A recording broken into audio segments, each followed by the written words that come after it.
Peace Day Part 2 at Sacred You.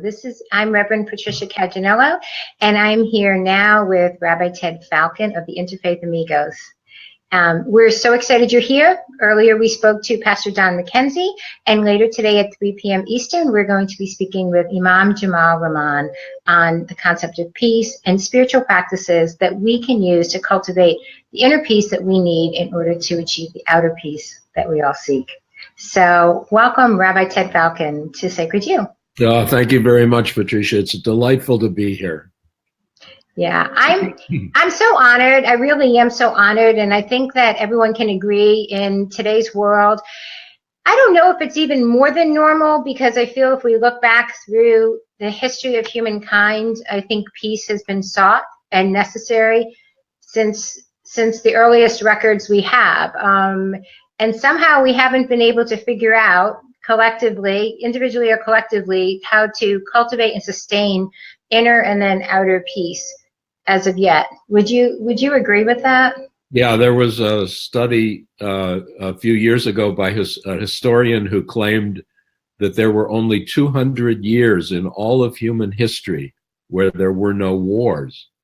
And shortly thereafter, other historians chimed in to remind him that actually there were never 200 years without wars, that there is somehow something intrinsic in the human character that drives us to fragmentation, to separateness, to defensiveness, and ultimately to violence. We've been working on that forever. And one of the challenges is we tend to work on it as if it's a problem we can deal with on the outside. And every time we deal with it with the outside, it may work and hold for a while, but it doesn't last, because the changes that need to be made are inner changes. And that's the spiritual work, and that's the inconvenient work. And that's what we're here to support. Like, okay, how do we create an inner environment that will in fact reflect in more compassionate action in the world that can sustain the kind of peace we seek? So first of all, that could be very disheartening to think that we have never sustained peace at any level for any period of time.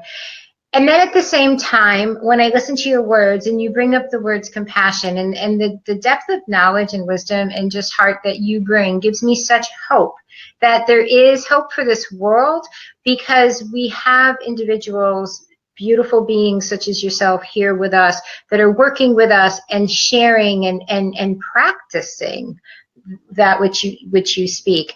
And you have been practicing actively as a rabbi. I'd like you to tell us what drew you to becoming a rabbi, the passion to be a rabbi, but then also your resonance with Interfaith and the Interfaith Amigos, because this is truly a path. You're on a path to peace with the work with the Interfaith Amigos. I would say, just to respond for a minute to your comments about me being a peaceful being, I think what's critical to understand is that each and every one of us has to deal with our own separate self, our own little self, our own ego. The ego functions by perceiving the world by contrasts, by polarizations. And I believe that we have within us everything that all humans have within us. So we need to learn how to deal with those different factions, those different polarizations within ourselves, and not pretend that some of us are good guys and some of us are bad guys, or some of us are peaceful people and some of us are not. All of us ultimately are the same, and we need to come to grips with the fact that we are interconnected, that we are individualized expressions of a single life, of a single presence, and work to kind of lift the veils that keep us separate and that fragment us and make us afraid one of the other. In terms of being a rabbi, this is the 50th year that I've been a rabbi. Happy anniversary. When I think about that, it is inconceivable. I tell people, I'm only 47 years old. How can that be? But of course,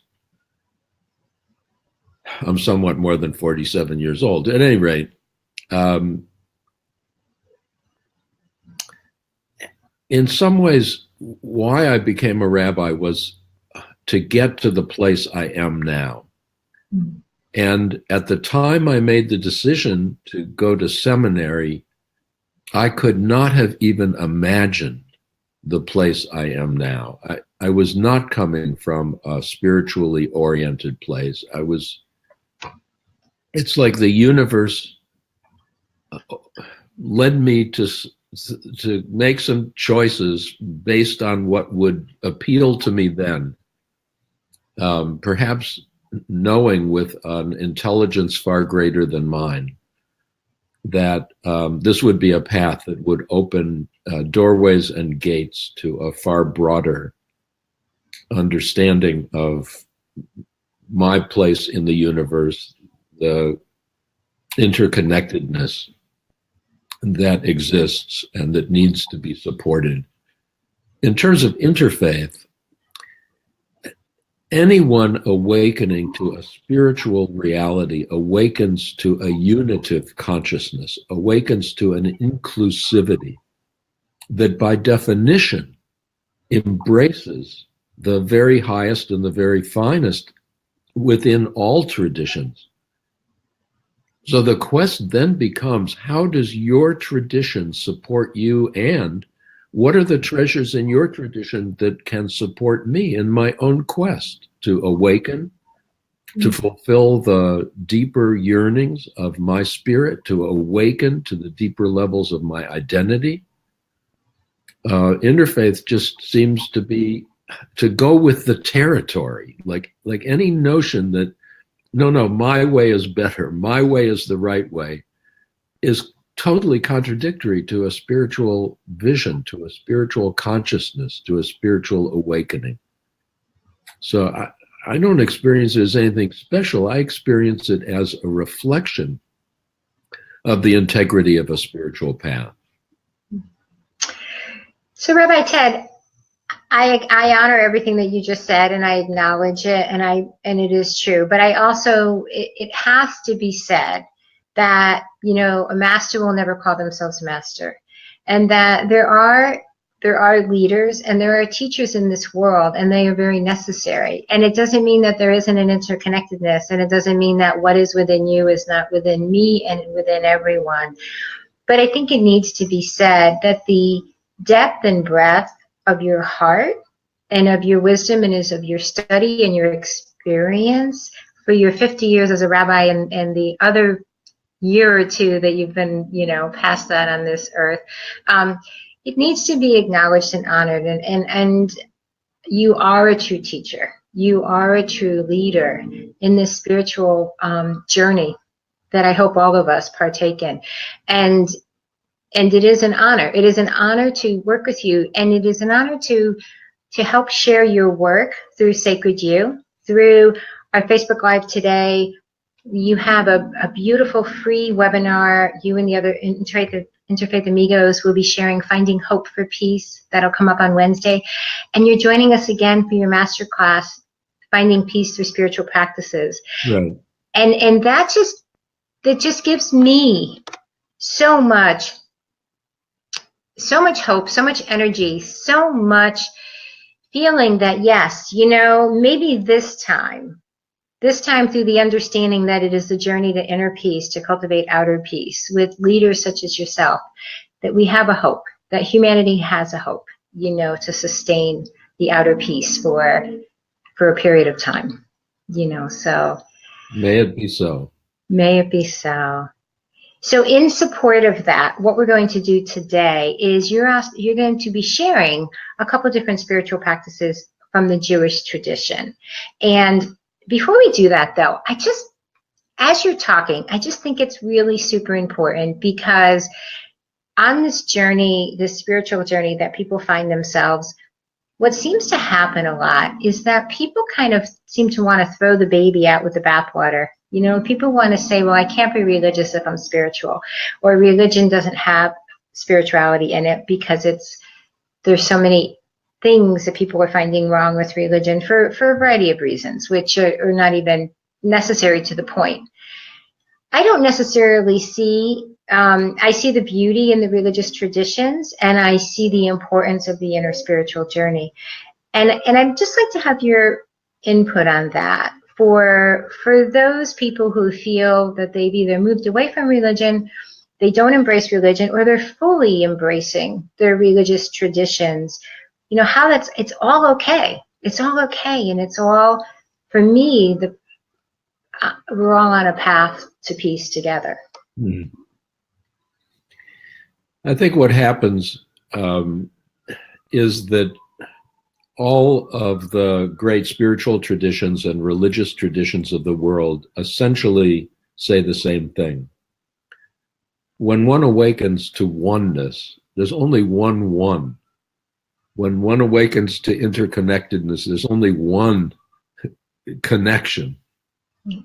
The metaphor I find most compelling is that which has remained the same for all human beings forever, that which has remained the same for each one of us for our entire lives, and that's silence. There's only one silence. There's no Jewish silence, there's no Christian silence, there's no Muslim silence, there's no Hindu silence. There's one silence. Mm-hmm. And that's meditation is an avenue to opening up beyond the words. Words are too easy. Yeah. It's too easy to speak wonderful words and cause pain to each other. Yeah. Something deeper has to awaken. It's almost like encouraging people to remember the first time they experienced love of another, with another person. And all of a sudden, the words, even though you had the word before, suddenly it has a meaning that it didn't have before. Mm-hmm. And the same thing is true of spiritual. I used the word spiritual, but I learned that I was using it in an intellectual sense, in a conceptual sense, in a rational sense, which is not bad. It's just not a universal. It's living in the land of words where we live much of the time. But the real awakening is on the other side of words. The real awakening is a piece of that blessed silence, a piece of that kind of connection, that deeper presence. And that changes us. We are not the same after that intimate encounter. And to live it then out into the world becomes a passion. I have far more passion for what it is I'm doing now than I ever had before. Mm. But if somebody had told me 50 years ago that this is what I'd be doing, there'd be something called the Interfaith Amigos, there'd be something called practices of Jewish meditation. It just wasn't even something that we talked about then. It was unknown, At any rate, I could go on too long, and I know we have time limits, so let's focus a little bit.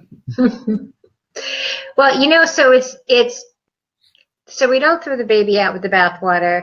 That practicing spiritual practice. I know. I got distracted. So what I wanted to say was there's a difference between the spiritual teachings and the institution of religion.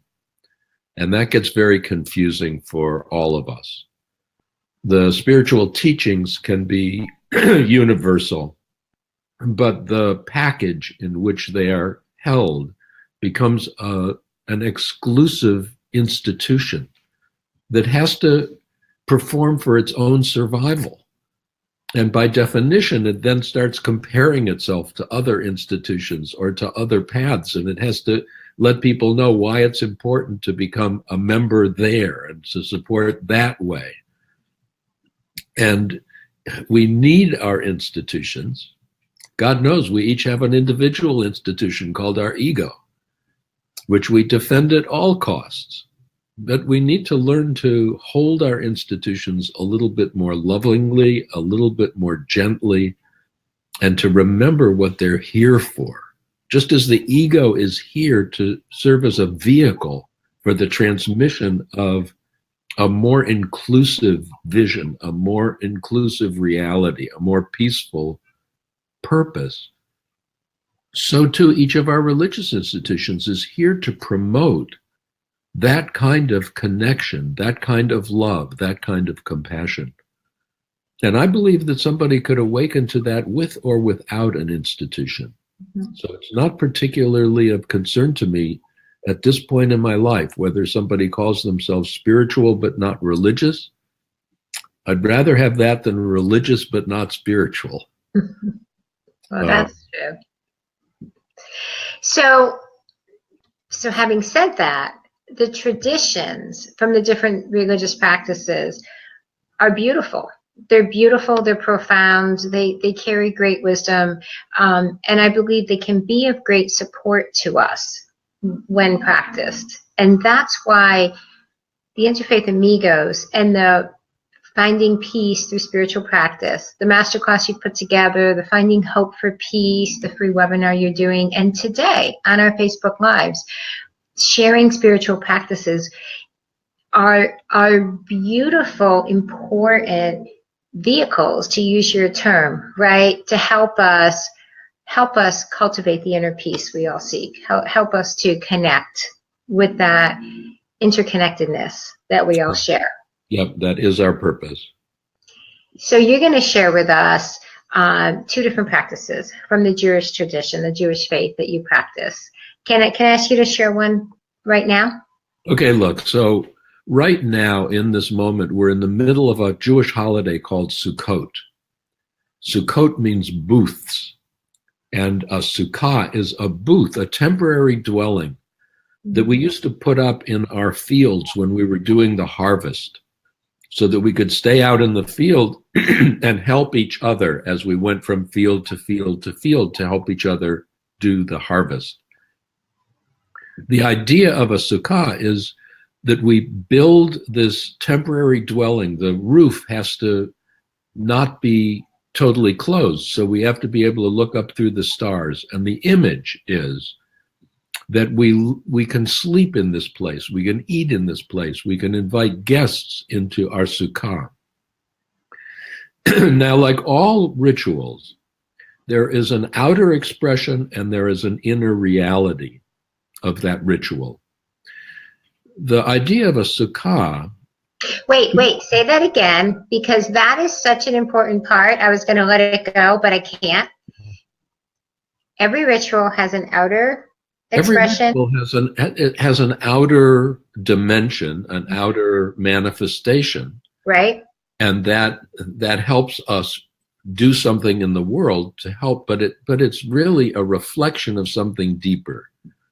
And we need both. We need both, though, right? That it's important to understand. And that piece, I think, is missing a lot. I think that piece, when people practice religious practices, spiritual practices, meditative practices, even anything that we do in our life, processes that we engage in, I don't think that we're really aware of both of those levels that are happening and that we need to acknowledge and show up on. Does that make sense? So what you're sharing right now is, I think, really, really super key. Well, it's very wise. It's just like I could practice love and compassion on the inside, but unless I act them out in the world, it's meaningless. Okay. From my point of view, any true spirituality that does not express through compassionate action in the world is fake. It's not real. Thank you. Thank you so much. What I wanted to say is that this becomes a meditation, living into a world in which we feel so safe and so secure that not only do we not have to lock our doors of our houses, but we're able to dwell in this temporary dwelling for a week without a door, without anything protecting us, because we don't have to fear there's nobody around who wants to take anything from us. There's nobody around who wants to hurt us. And that leads us into a meditation of the inner sukkah, of allowing ourselves some time to enter into a space of silence and to imagine what our sukkah would be like, what our temporary dwelling place in the middle of the natural world, even in the middle of our neighborhoods, would be like to be able to, for a week in the fall, sleep outside, enjoy. The weather is changing, the leaves are changing. It's a beautiful time. And just imagining that people are walking by and we're greeting them and they're greeting us. They could come in and talk. We could go into other people's sukkah. But spend some time practicing the solution we seek, the solution we seek rather than practicing the problem. And practicing this particular sukkah solution is to imagine ourselves into a space of deep security and deep safety, deep belonging, to allow ourselves to feel supported, the natural support not only of the natural world, but of the people around us. So what's your first step into that process? How do you do that, Rabbi Ted? Well, the first thing in any meditation is to take some moments to ground oneself and to center oneself in the moment. And I do that by breathing, by inhale, taking in any tension, any hurriedness, and allowing myself just to freely let it go with the exhale. So I will do that several times, and then often I will do a body scan to just get in touch with what it's like to be in my body right now. And then become aware of my thoughts, just letting my mind do whatever it does. It's like the beginning for me of meditation is letting myself be as I am, and doing everything I can to simply accept and appreciate my body as it is in this moment, appreciate my mind as it is in this moment, appreciate my emotions as they are in this moment. And what I find is that leads me to a space of deeper quiet, of deeper calmness, and of deeper focus.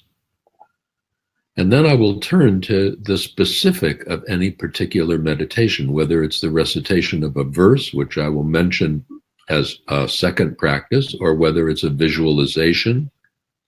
In this case, with the sukkah, it's a visualization. And that does not mean, incidentally, that all the time I'm going to see a clear image. Because visualization we think of as just having to do with sight, but visualization has to do with sight, has to do with sound, has to do with tactile, like what am I feeling, has to do with feelings, has to do with the whole notion, even if it's experienced as pretend. It's like playing a kind of gentle, sweet game inside our consciousness, where the game is not on a screen, not on a phone, but rather in a kind of dream state that's opening inside, that we are manifesting, enjoying, and also focusing in a conscious way.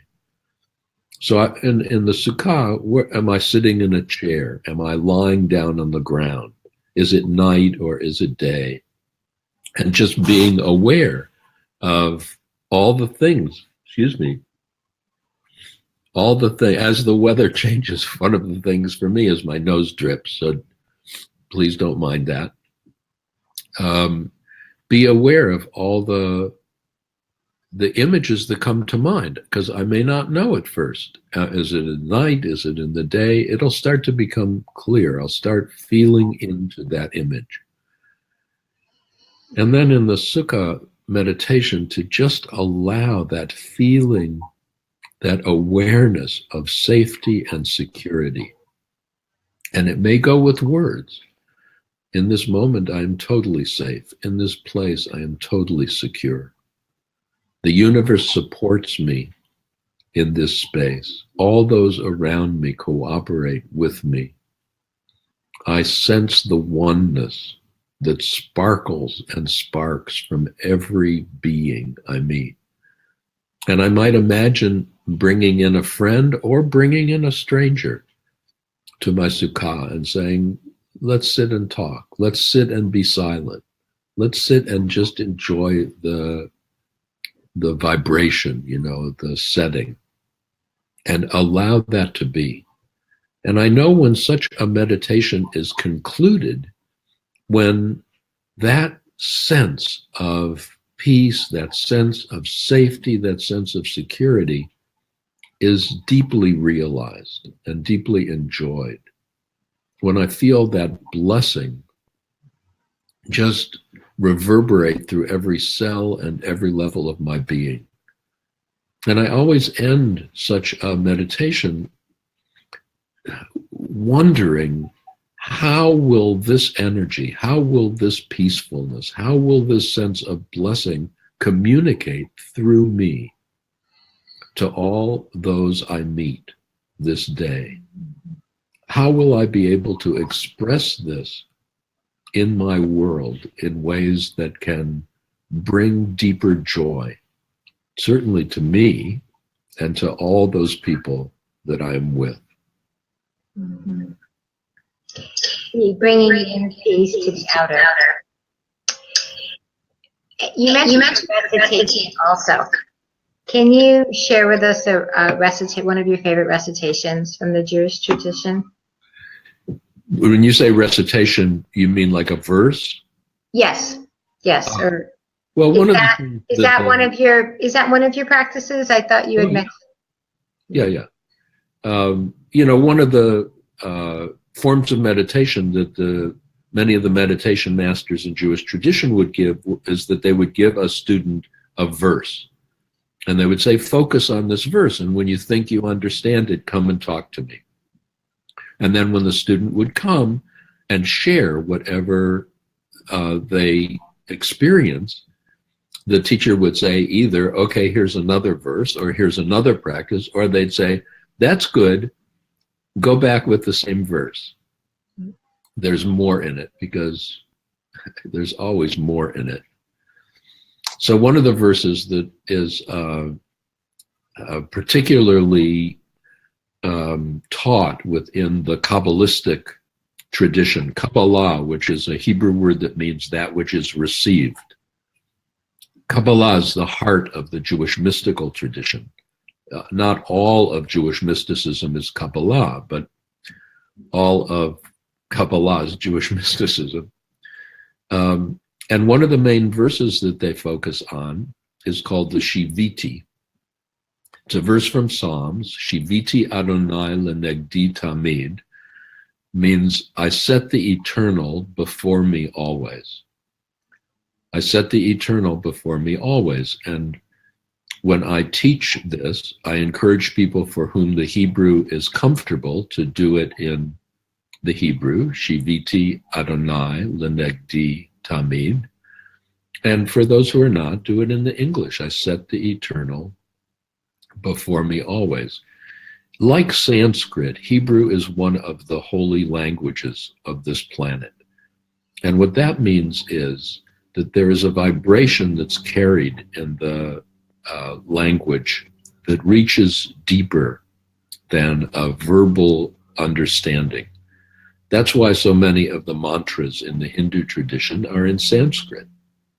That's why so many of the focus phrases or mantras within the Jewish tradition are in Hebrew, from Torah or from Psalms or other verses in the scripture. Shiviti Adonai lenegdi tamid. I set the eternal before me always. Now that has so many different levels, because who's the me? What does it mean? So much of the time, what we are seeing and what we are living is a projection of our little self. a projection of our mind. We're telling a story about the people around us, about the events around us, even about ourselves. Shiviti Adonai Lenegdi Tamid reminds me that there's something greater going on, that there is a world of connection that transcends the ego's world of separateness. There is a greater world of cooperation. There's a greater world of compassion that transcends what a separate individual identity can appreciate or can know. It also helps me to do a meditation like this that I can then carry out into my world, so that at various points of the times in the day, I can hear that verse reciting gently in my consciousness, looking at another person and saying, Shiviti Adonai Lenegdi Tamid. I set the eternal before me always. In this being, that eternal is present. In everything before me, everything is an expression of one energy, of one life, of one presence. The essence of the Jewish way is oneness, a monotheism. And as human consciousness has developed to appreciate what monotheism really means, it's not simply an intellectual notion. It's a oneness that includes absolutely everything. There is nothing outside of that one.